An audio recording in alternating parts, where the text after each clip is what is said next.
Friends, as you know, we were studying state level governance. We have already completed union level governance. Our only topic which is remaining is CAG. If we talk about state governance, friends, as you all know, in yesterday's lecture, what we have completed, हमने yesterday lecture में friends क्या करा है, article number 152 से article number 165 तक क्या कर लिया है, कंप्लीट कर लिया है। अब मैं समझता हूं अगर फ्रेंड्स आपने पहले के यूनियन के आर्टिकल्स अच्छे से देखे हैं तो फिर आपको इसमें कोई दिक्कत नहीं आई होगी, और अगर नहीं तो कल का लेक्चर आपको बाउंसर गया होगा। सो आई एम टेलिंग यू, अगर आप यहाँ जो मैं बता रहा हूँ वो आप क्लियर करना चाहते हैं तो पहले आपके यूनियन के आर्टिकल यानी आर्टिकल 52 से 151 तक अच्छे से क्लियर होना चाहिए। नाउ अगर मैं इसको कंटिन्यू करूं तो फ्रेंड्स आज से हमें लेजिस्लेचर जो है उसको स्टार्ट करना है, और लेजिस्लेचर में हम जो है आर्टिकल 168 से आर्टिकल 213 जो है तक देखेंगे। अब अगर आप याद करें तो आर्टिकल 168 में 11 प्लस करोगे तो क्या आएगा दोस्तों, 79। 213 में अगर 11 प्लस करोगे तो क्या आएगा दोस्तों, 124। बस 79 से अगर मैं बात करूं 124, ये क्या हो जाएगा दोस्तों, 79 से 124 यूनियन लेवल का लेजिस्लेचर हो जाएगा। तो आज हमें इसी को रिवाइज करना है। अब मुझे ये बताइए दोस्तों, कल आपने अगर ध्यान दिया हो तो मैंने कुछ पढ़ाया ही नहीं। मैंने जो है आपको कल सिर्फ क्या करा, एक चीज बस पढ़ाई थी दोस्तों, दैट इज गवर्नर और प्रेसिडेंट दोनों पूरे एक दूसरे से सिनोनिमस हैं, बट सिनोनिमस होते हुए भी अगर मैं दोनों में बात करूं तो दोनों में एक सिमिलैरिटी, दोनों में एक डिफरेंस है। डिफरेंस ये है कि गवर्नर क्या होता है फ्रेंड्स, नॉमिनेटेड होता है, और प्रेसिडेंट क्या होता है, इलेक्टेड होता है।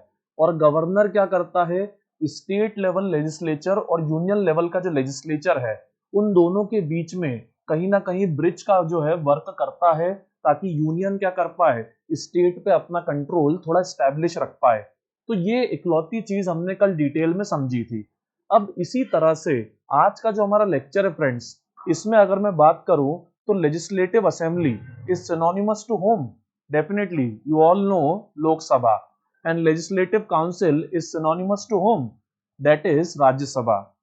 But wait wait wait, legislative council क्या रियली में, क्या रियलिटी में कंप्लीटली राज्यसभा से सिमिलर है? I guess not. और कैस क्यों नहीं है, यही हमारे आज के लेक्चर का हाईलाइट है।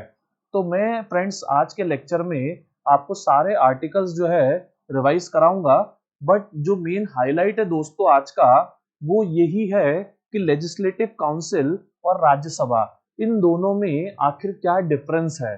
थोड़ा सा पढ़ाने का पैटर्न चेंज करा है। मुझे समझ में आया कि मैं अगर आपको क्लास की थोड़ी हाईलाइट दे दूं शुरू में तो आपको पढ़ने में थोड़ा ज्यादा अच्छी क्लैरिटी मिलेगी। So if you like it, mention it to me in the comment section. अब starting with article 168।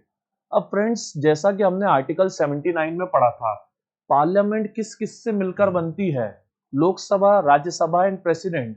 In the same way भाई लेजिस्लेचर स्टेट लेवल पे फ्रेंड्स क्या कहा जाता है, लेजिस्लेचर ही कहा जाता है। अब आप कहोगे सर लेजिस्लेचर तो लॉ मेकिंग बॉडी होता है ना, but forgive me, once again I am mentioning it the its Hindi term, that is Vidhan Mandal. Sir, why you are mentioning this?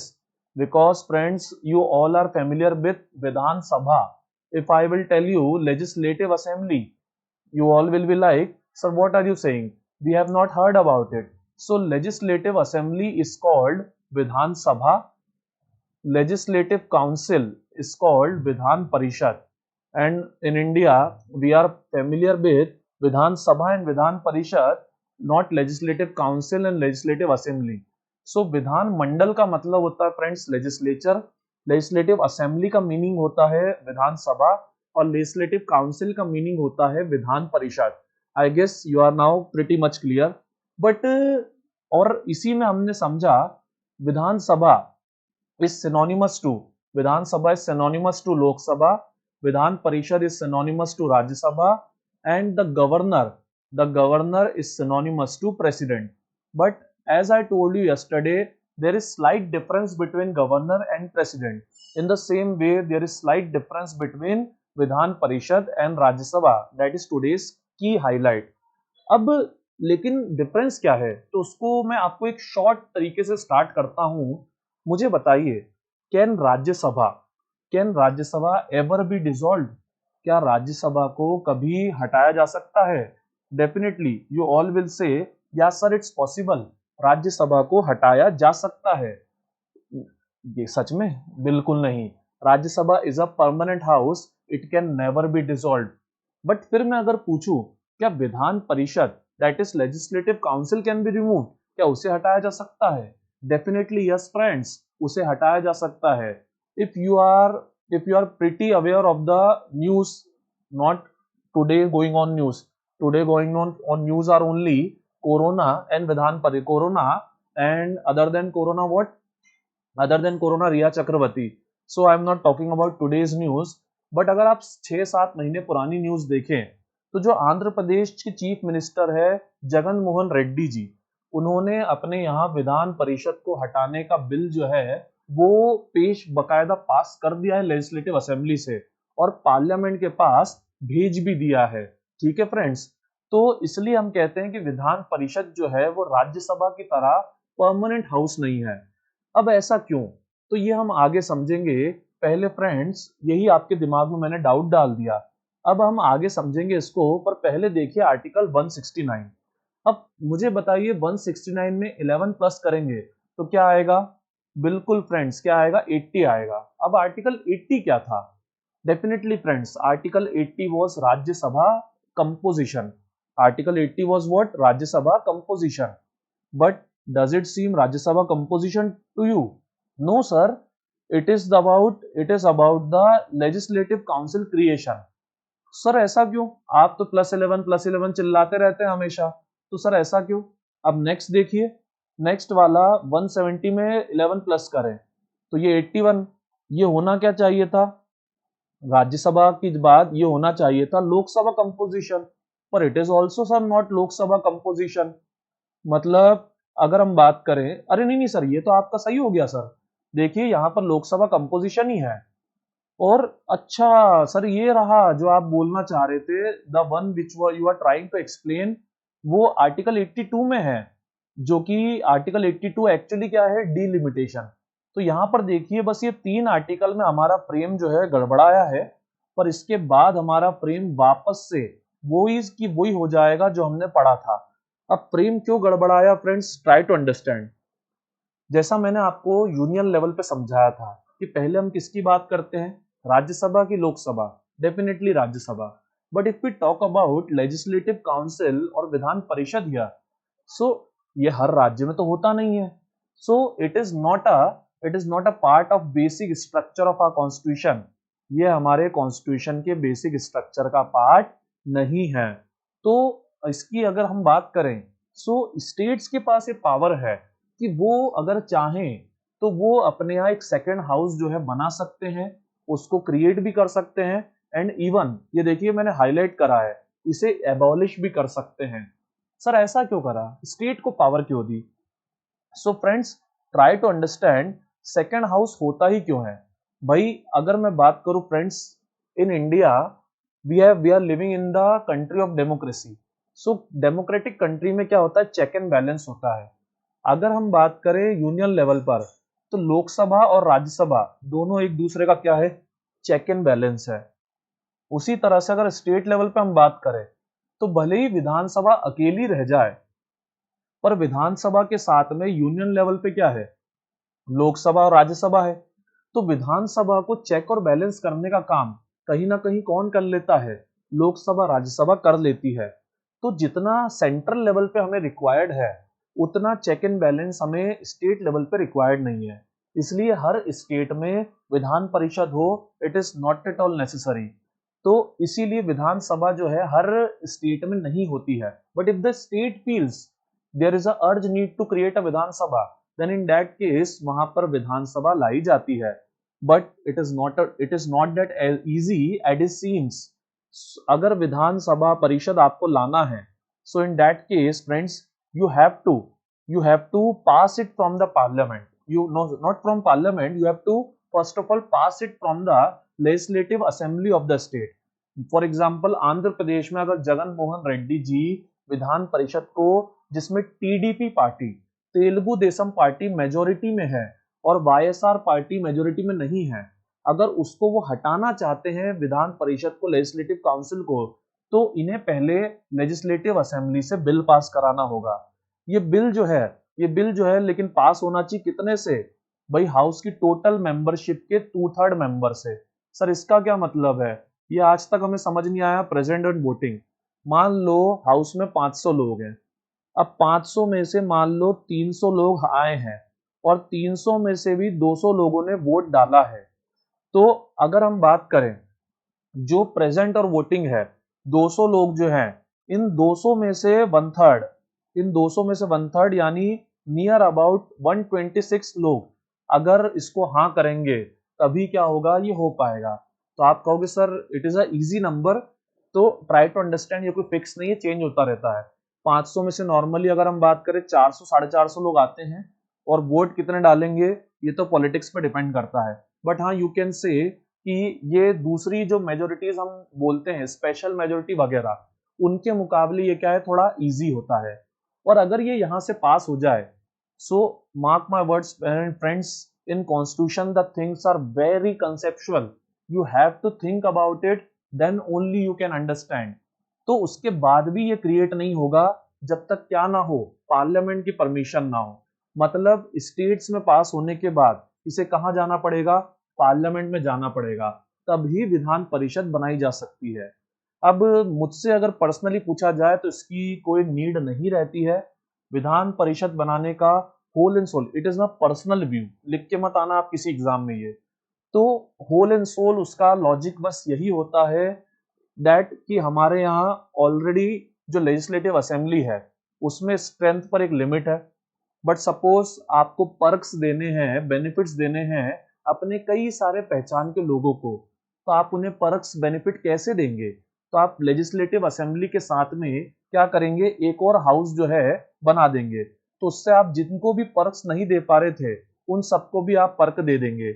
Uttar Pradesh और बिहार पे मेरा निशाना है, मेरा कहना है वहां पर, और जम्मू कश्मीर जो अब नहीं है विधान परिषद, क्योंकि आर्टिकल 370 हट गया है, पर पहले विधान परिषद था, उस पर भी मेरा क्या है दोस्तों, यहाँ पर निशाना है।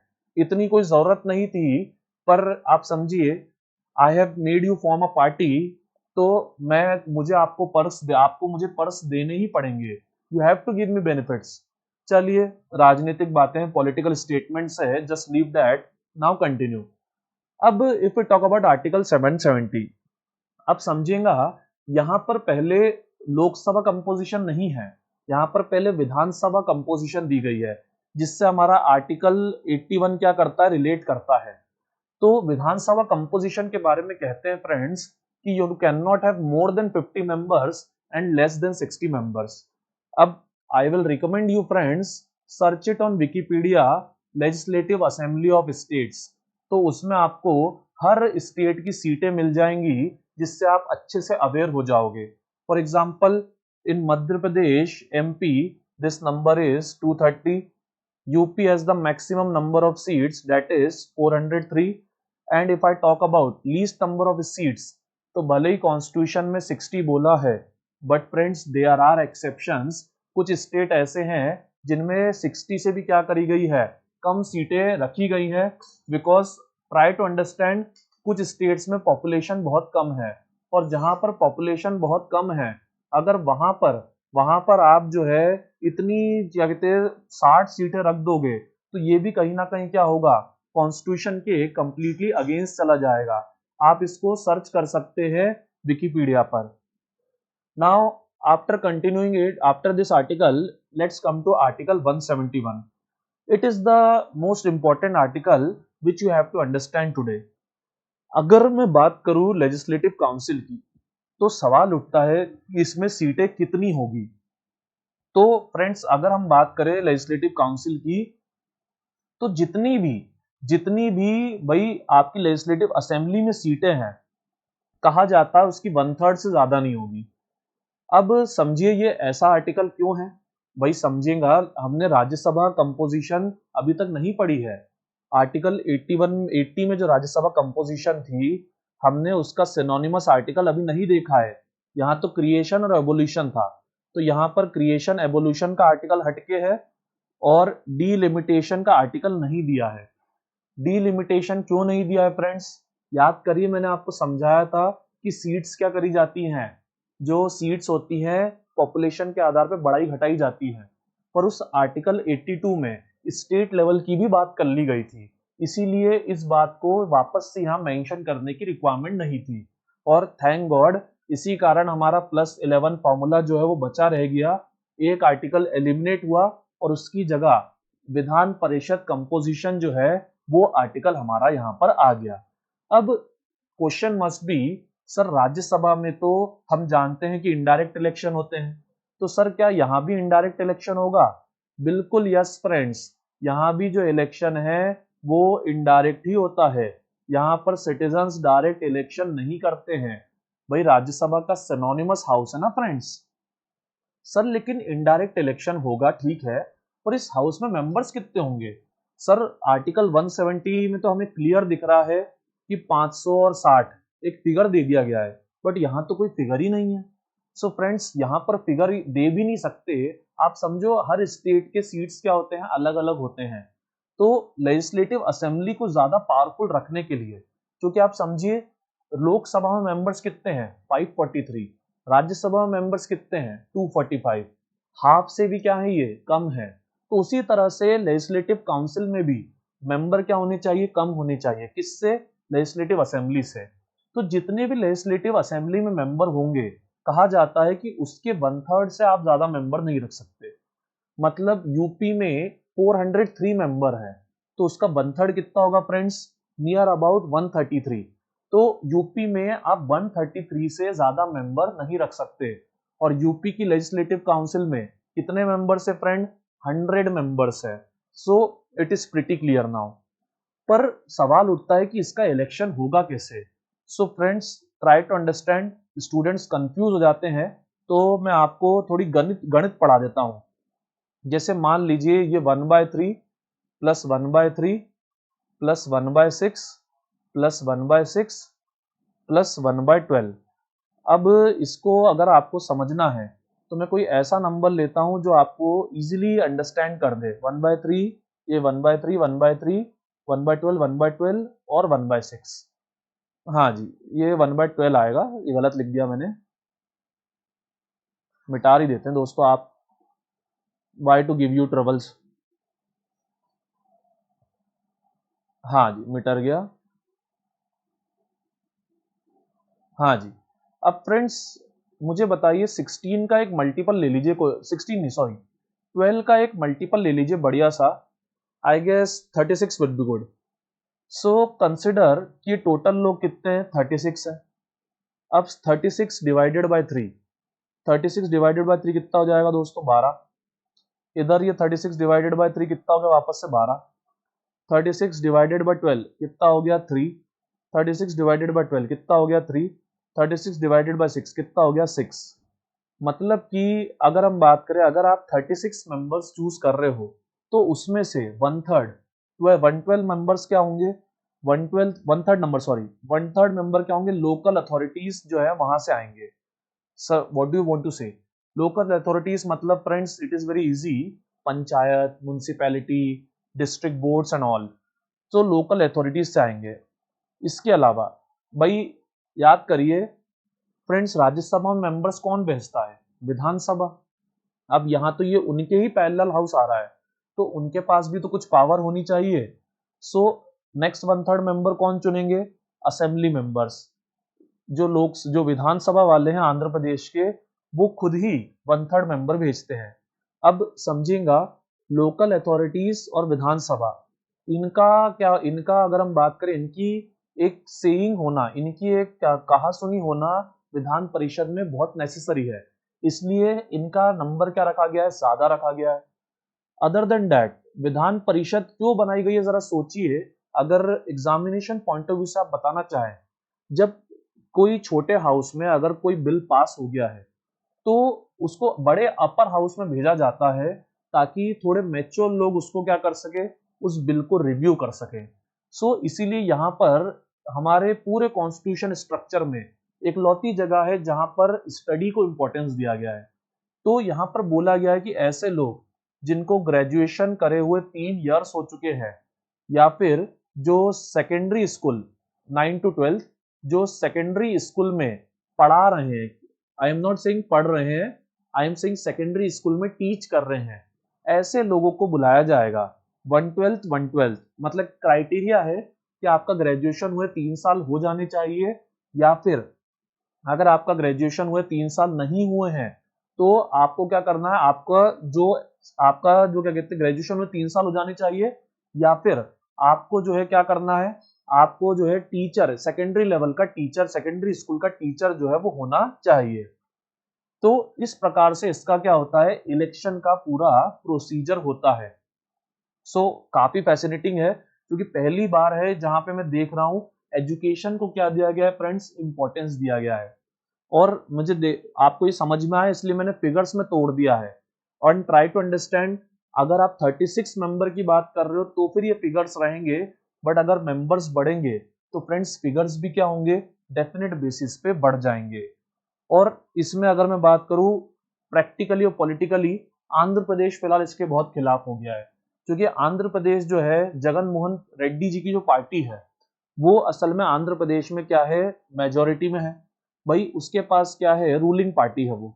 बट जो तेलुगु देशम पार्टी है वो अपोजिशन में है, and the Telugu Desam party is trying to stop the bills in the Vidhan परिषद।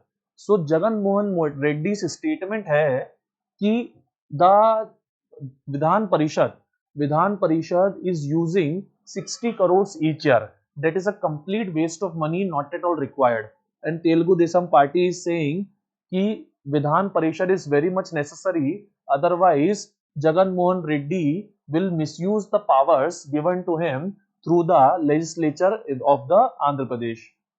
चलिए आगे बढ़ते हैं, let's continue। other than that, now if you remember article 83 and 84, what we have studied there, tenure and qualification, so it is completely same to same friends। lok sabha's tenure 5 year, rajya sabha's tenure 6 year। lok sabha rajya sabha after every 2 years members get retired and other 1/3 members come in its place। in the same way legislative assembly और council में भी same to same formula जो है वो follow किया जा रहा है। Qualifications, if you remember, citizen of India 25 years of age, 30 years of age। Try to remember, Lok Sabha Rajya Sabha में सेम वी हैव स्टडीड 25 और 30 लोकसभा और राज्यसभा के लिए। सो प्रोविजंस क्या है फ्रेंड्स, नियर अबाउट सेम ही है। अब other than now continuing, article 174, 175, 176, don't try to get afraid, it is very simple। try to remember, we have studied article 85, 86 and 87। what were they, president's power, what were they, presidential powers। अगर आपको याद हो friends, if you remember what I explained you of about article 85, 86 and 87, first of all you must be thinking, sir, where you explained it, we are not able to remember। so friends, when I taught you powers of president, जब मैंने आपको powers of president पढ़ाया था तो उसमें friends मैंने आपको इनके बारे में बताया था। मैंने बताया था कि प्रेसिडेंट के पास क्या है भाई, किसी लोकसभा और राज्यसभा के हाउस को समन करने की और प्रोरोग करने की क्या है, पावर्स है। और अगर मेजोरिटी पार्टी, रूलिंग पार्टी के पास अगर कोई मेजोरिटी पार्टी ना हो लोकसभा में तो इवन डिसॉल्व करने की डिस्क्रिशनरी पावर भी है। सेम की सेम प्रैक्टिस जो है गवर्नर करते हैं फ्रेंड्स। इसके अलावा the president has the power to send messages with regard to a bill pending in the parliament. Same to same power जो है गवर्नर के पास भी है। And the president will lead the president will address, I should not say lead, the president has the power to address the Lok Sabha, Rajya Sabha और the joint session of them।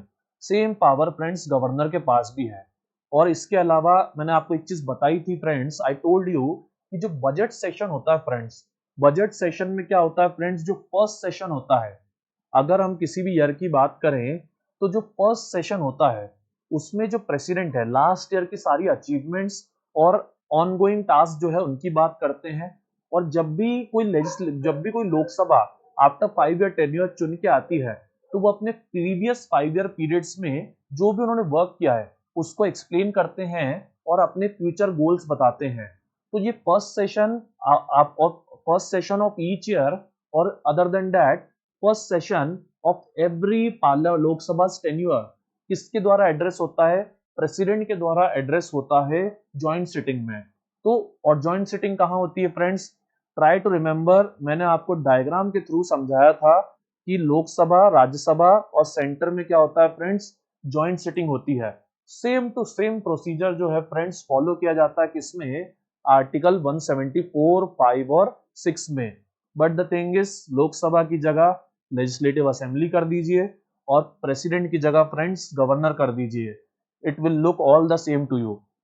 Now after this, try to remember what I taught you from article 89 to 98. Sir, presiding officer of parliament. So same way friends, article 178 to 187 is what? Presiding officers of legislature. But there is a change which you have to remember: 89, 90, 91, 92, 93. हाँ जी, there is a change which you have to remember, and since there is a change, it can be asked in exam. As I have taught you till now, पहले हम किसको लिखते हैं? राज्यसभा की Lok Sabha? Definitely friends, पहले हम किसको लिखते हैं? राज्यसभा को लिखते हैं और फिर हम लोकसभा को लिखते हैं, because Rajya Sabha is a upper house. But अगर हम स्टेट के रिगार्ड्स में बात करें, so I have explained you, legislative council हर जगह नहीं होती है। Legislative council is available in only 6 of the states. पहले 7 थी, तो इसलिए हम लेजिस्लेटिव काउंसिल को पहले नहीं लिखते हैं, हम स्टेट्स में पहले किसको लिखते हैं? लेजिस्लेटिव असेंबली को लिखते हैं। इसीलिए मैं वापस से बोल रहा हूँ, कंफ्यूज मत होइएगा। आर्टिकल 169, 180 के सिनोनिमस होते हुए भी 169 में क्या है? सिर्फ क्रिएशन की बात की है। क्रिएशन की बात करने के साथ उसमें कंपोजिशन नहीं दिया है। कंपोजिशन 170 और 171 में है। पहले कंपोजिशन किसका दिया है?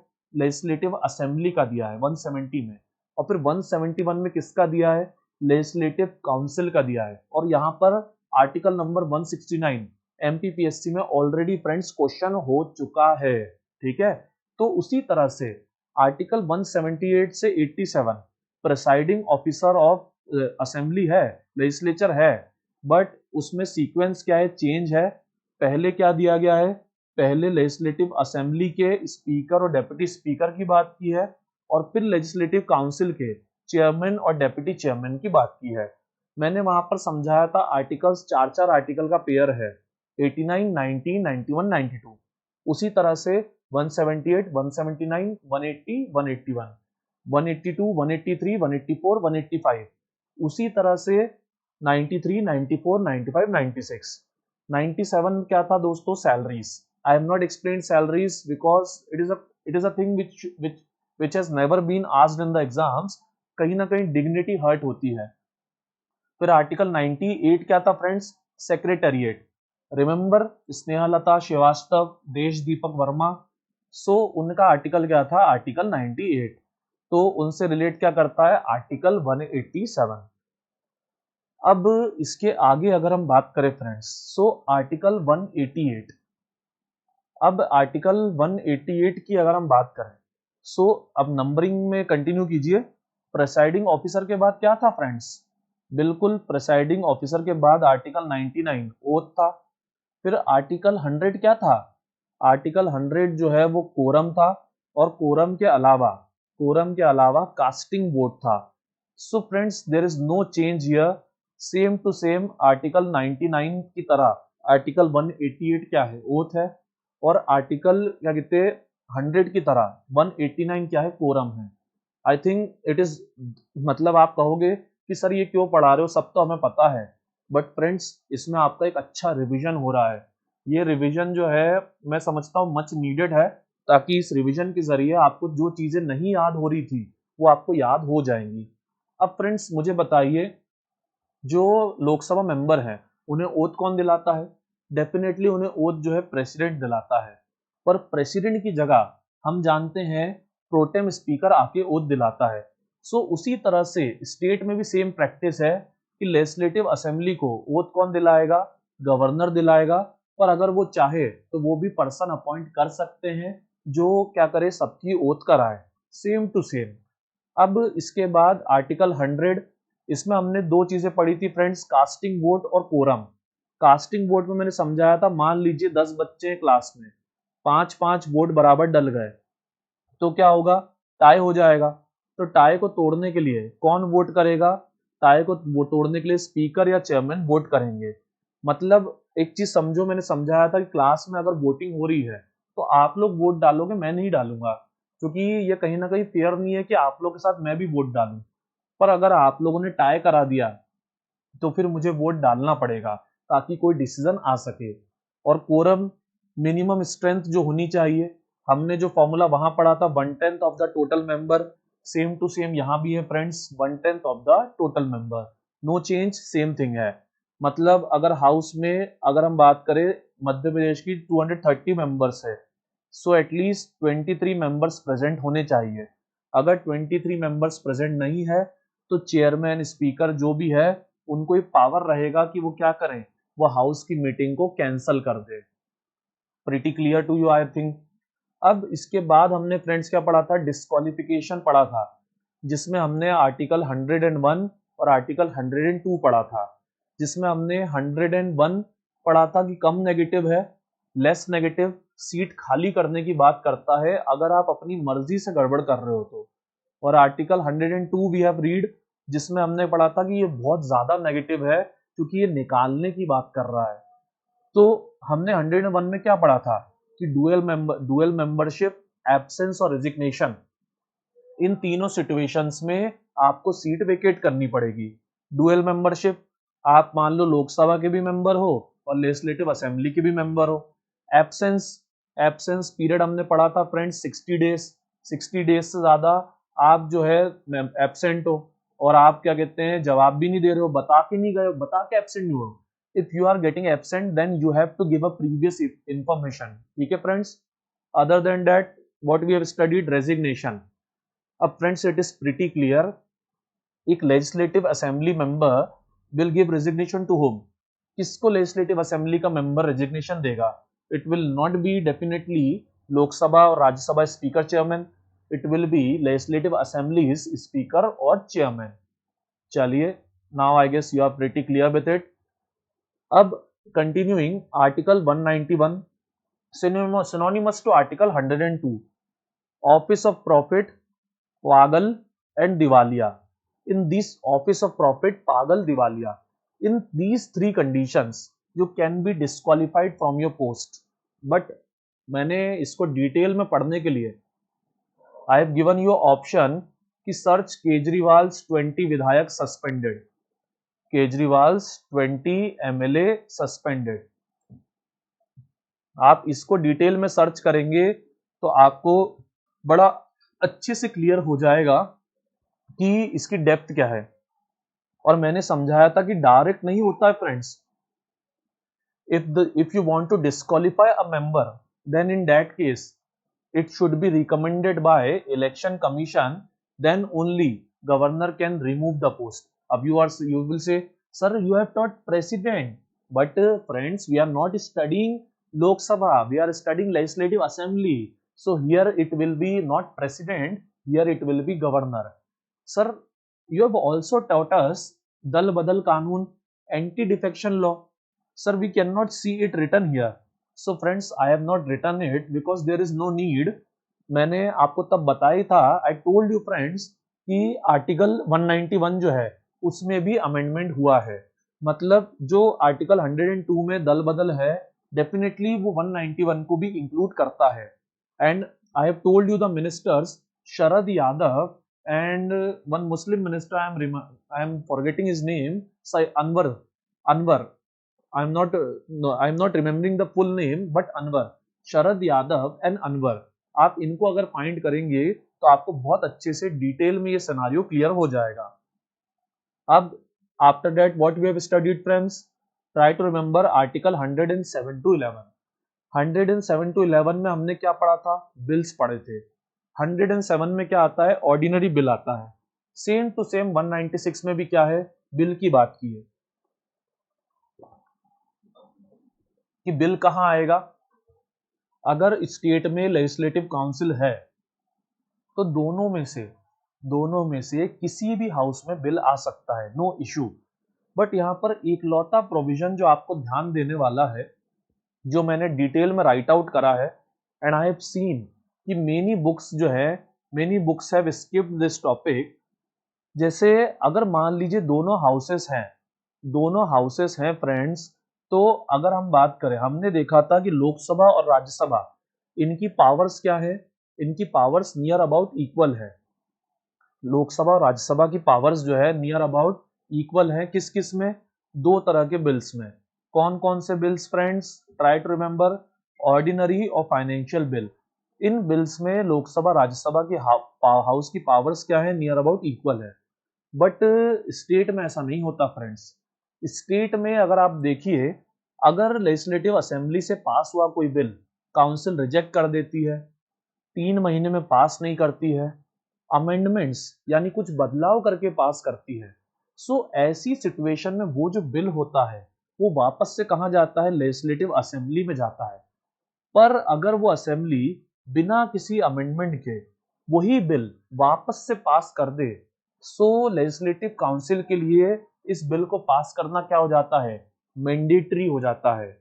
मतलब कि लेजिस्लेटिव काउंसिल किसी भी बिल को पास होने से रोक नहीं सकती। लेजिस्लेटिव काउंसिल सिर्फ और सिर्फ क्या कर सकती है, बिल को डिले कर सकती है। लेजिस्लेटिव काउंसिल किसी भी बिल को पास होने से नहीं रोक सकती, वो बस क्या कर सकती है, बिल को डिले कर सकती है। तो मतलब लोकसभा राज्यसभा से जितनी पावरफुल है, विधानसभा लेजिस्लेटिव काउंसिल से के मुकाबले उससे भी कहीं ज्यादा क्या है फ्रेंड्स, पावरफुल है। ये चीज आपको पता होनी चाहिए। एंड अदर स्टेट पीएससीज में this question has been already asked, so you should also know. Now continuing it, try to remember friends article 109 and 110। मैंने आपको गूगल से एप्लीकेशन डाउनलोड करने का बोला था। सो अगर आपने गूगल प्ले स्टोर से डाउनलोड करा है application, so you can see 109 और 110 दोनों आर्टिकल्स किसके हैं फ्रेंड्स, मनी बिल के हैं। आर्टिकल 112 टू 116 मैंने छोड़ दिए हैं, पर वो किसके आर्टिकल हैं, बजट के, एप्रोप्रिएशन बिल के और ग्रांट्स के। Other than that we have read article 117 that is financial bill. Now you must be thinking, okay sir, as you are writing, we are remembering all the articles which we have read. For example, President's veto power. You have taught it us in Article 111. But sir, we have a problem here. Sir, what is this Article 201? So friends, it is very important. Article 201 governor की एक exceptional power है। अगर governor को लगता है कि, समझेंगे friends, if we talk about bills, जो कानून बिल्स पास होते हैं वो असल में आप अभी सेंटर स्टेट रिलेशन में पढ़ेंगे कि वो स्टेट लिस्ट और यूनियन लिस्ट के सब्जेक्ट्स के अकॉर्डिंग पास होते हैं। जो स्टेट है उसके पास एक फिक्स सब्जेक्ट पे बिल बनाने की पावर है और यूनियन के पास भी एक फिक्स सब्जेक्ट पे बिल बनाने की पावर है। पर गवर्नर को अगर लगता है कि स्टेट जो है उसने जो बिल पास किया है वो उसकी जुरिस्डिक्शन, उसकी पावर्स से क्या है, एक्सीड कर रहा है, तो गवर्नर वो बिल किसके लिए रख सकता है, प्रेसिडेंट के लिए रख सकता है। By president it means government, central government Modi ji के लिए क्या कर सकता है, वो बिल को रख सकता है। तो ये एक एक्सेप्शनल आर्टिकल है जिसके कारण हमारा फॉर्मूला क्या हो गया फ्रेंड्स, चेंज हो गया है। और आर्टिकल 112 से हमारा फॉर्मूला क्या हो जाएगा, +10 फॉर्मूला हो जाएगा। आर्टिकल 112 से हमारा फॉर्मूला क्या हो जाएगा, +10 फॉर्मूला हो जाएगा। अब ये +11 फॉर्मूला नहीं रहेगा, इसलिए 202 में +10 112, 204 में +10 114, 206 में +10 116, 207 में +10 117। ठीक है friends. Now last but not the least, article 213 किसका सिनोनिमस होगा फ्रेंड्स, 123, क्योंकि फॉर्मूला अभी आपने समझा क्या है, +10 है। और आर्टिकल 123 में क्या था friends, ordinance power of president, जिसमें हमने समझा था। अब ये आप बोलोगे सर आपने ये कब पढ़ाया? So friends, I taught you while I was teaching powers of president. So powers of president पढ़ाते वक्त मैंने आपको ये चीज जो है अच्छे से डिटेल में समझाई थी। सो फ्रेंड्स, उसमें मैंने आपको 3 तलाक का एग्जाम्पल भी दिया था कि 3 तलाक जो है पार्लियामेंट से बाद में पास हुआ, पहले एक ऑर्डिनेंस के रूप में, कच्चे कानून के रूप में पहले इंप्लीमेंट हो गया था, लागू हो गया था। उसी तरह से गवर्नर के पास भी क्या है फ्रेंड्स, स्टेट लेवल पर जो स्टेट लिस्ट के सब्जेक्ट्स हैं उनके ऊपर लॉ बनाने की पावर है। Now you must be thinking sir what are the subjects in state list and union list. So थोड़ा सब्र रखें, थोड़ा सा क्या कहते हैं पेशेंस रखें। जब हम इसके आर्टिकल्स डील करेंगे तो आगे हम इसके आर्टिकल्स भी डील कर लेंगे, इसको भी हम डील कर लेंगे। And I think it is 4-5 lectures पार, 4-5 लेक्चर में स्टेट लिस्ट यूनियन लिस्ट भी आपका आ जाएगा। More than 50% of the polity has been completed now. So friends, please lectures को अच्छे से रिवाइज करना शुरू कर दीजिए, बिकॉज नाउ ऑनवर्ड्स इसके आगे से अब जो भी आर्टिकल्स हैं, वो जो भी सेशंस हैं, वो आपको तभी अच्छे से एक्सप्लेन होंगे, समझ आएंगे, जब आपके प्रीवियस सेशंस जो है वो अच्छे से क्लियर हों। So that's all for now. So friends, if you have any doubts let me know in the comment section. I take your leave for now. So bye bye friends, मिलते हैं हम tomorrow.